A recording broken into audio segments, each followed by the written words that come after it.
రాజు తలుచుకుంటే కొరడా దెబ్బలకు కొదవేం ఉండదంటారు.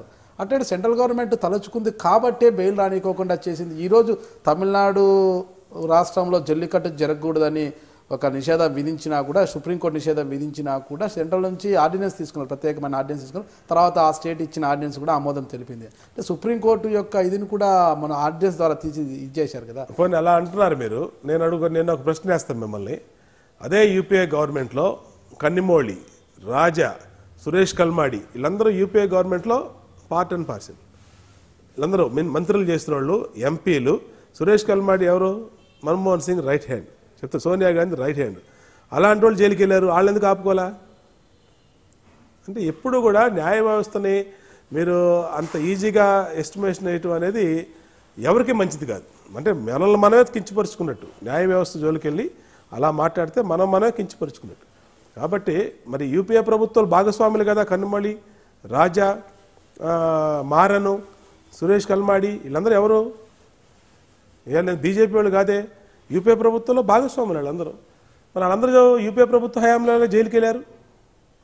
అంటే వాళ్ళందరూ కూడా నేరుగా అంటే తప్పు చేశారని ఎవిడెన్స్ వచ్చింది. ఇక్కడ శంకర్రావు గారి ద్వారానే లెటర్ పెట్టించి జగన్మోహన్ రెడ్డి ఆస్తులు అన్ని పవర్ ప్రాజెక్టులు అయితేనేమి, సాక్షి మీడియా అయితేనేమి, ఇది ఎలా వచ్చింది, క్విట్ ప్రోకో అంటున్నారు కదా, దాని ద్వారానే వచ్చాయని శంకర్రావు వీళ్ళందరూ కలిసి లెటర్లు పెట్టి వాళ్ళ ద్వారా ఆడిన నాటకంలోనే జగన్ పైన చూసుకోండి. సేమ్ సిమిలర్ కేసులు కనిమళి కానీ, రాజా కానీ, సురేష్ కల్మాడి కానీ, మారన్ విషయంలో కానీ ఎన్ని సేమ్ కేసులే. యూపీఏ ప్రభుత్వంలో దేశవ్యాప్తంగా జరిగినటువంటి స్కామ్స్ అయ్యింది. పెద్ద పెద్ద స్కామ్స్ జరిగినాయి. దాంట్లో అనేక మంది వెళ్ళిపోయారు. అవన్నీ వాస్తవాలు జరిగినాయి. తొలిసారిగా ఎమ్మెల్యే అయ్యారు మీరు 2014లో. ఎట్టకేలకు టికెట్ తీసుకున్నారు. ఇంకా చివరి నిమిషంలో ఆలోచించకుండా తొలిగానే మీకు టికెట్ అనౌన్స్ చేసేసారు. 28,000 మెజార్టీతో కూడా మంచి మెజార్టీతో గెలిచారు మీరు. తొలిసారిగా అసెంబ్లీకి వెళ్ళిన మీరు ఎంత దూకుడుగా ఎందుకు వెళ్తున్నారు?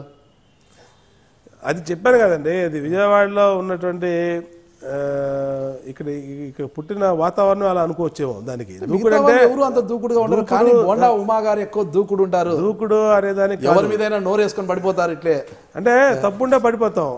మీరు మాట్లాడుతున్నారు, మీరు ఇన్ని ప్రశ్నలు వేశారు, మీ మీద నోరు వేసుకొని పడిపోయావా? లేదు కదా. ఎందుకు పడతాం? ఎందుకు అవసరం ఏముంది? మాకు అదేనా ఉద్యోగం? కాదు కదా. కరెక్ట్గా మా పార్టీ జోలికి కానీ, మా నాయకుడు చంద్రబాబు నాయుడు గారి జోలికి కానీ, అలాగే మేము ఉన్న పార్టీ జోలికి కానీ వస్తే ఖచ్చితంగా మేము ఏ విధంగా మాట్లాడాలో ఆ విధంగా మాట్లాడతాం. చాలా మంది ఉంటారు కదా చంద్రబాబు నాయుడు గారు, బోండా ఉమా గారి అన్ని విషయాలకి కూడా ఎక్కువగా స్పందిస్తుంటారు.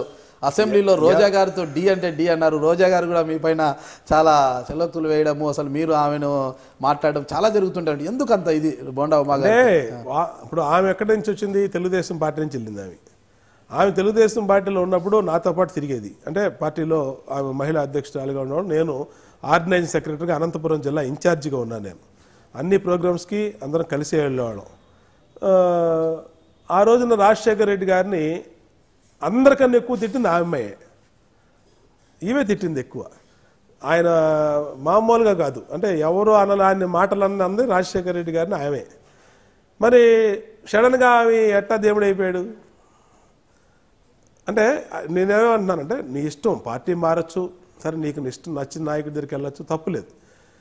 కానీ మినిమం ఎథిక్స్ అనేది ఉంటాయి కదా. కనీసం లోపల ఒక మనస్సు, లేదంటే ఒక మన నిన్నేం మాట్లాడడం, ఇవాళేం మాట్లాడడం, రేపేం మాట్లాడుతున్నావు అనేది ఒక ఆలోచించుకొని మాట్లాడాలి కదా.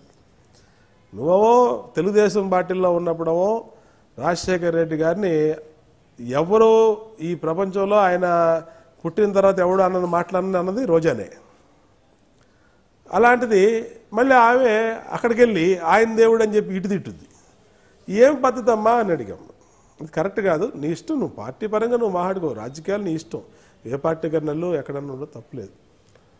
అక్కడ తప్పితే అంతకుమించి మాకు తెలుసు కాబట్టి ఆమె ఇక్కడ ఉండి ఏం చేస్తుందో, పార్టీలో ఉండి పార్టీలో ఇక్కడ వ్యవహారాల్లో విఘ్నాలు, తెలుగు మహిళా అధ్యక్షురాలుగా ఉందామి, అనేక బాధ్యతలు ఈ పార్టీలో పదవులు అనుభవించిందామి, తెలుసు కదా మాకన్నీ. నేను మీ Bonda Umamaheswararao, Vijayawada central MLA, Telugu Desam party. మీరు చూస్తున్నారు ఐ డ్రీమ్ న్యూస్.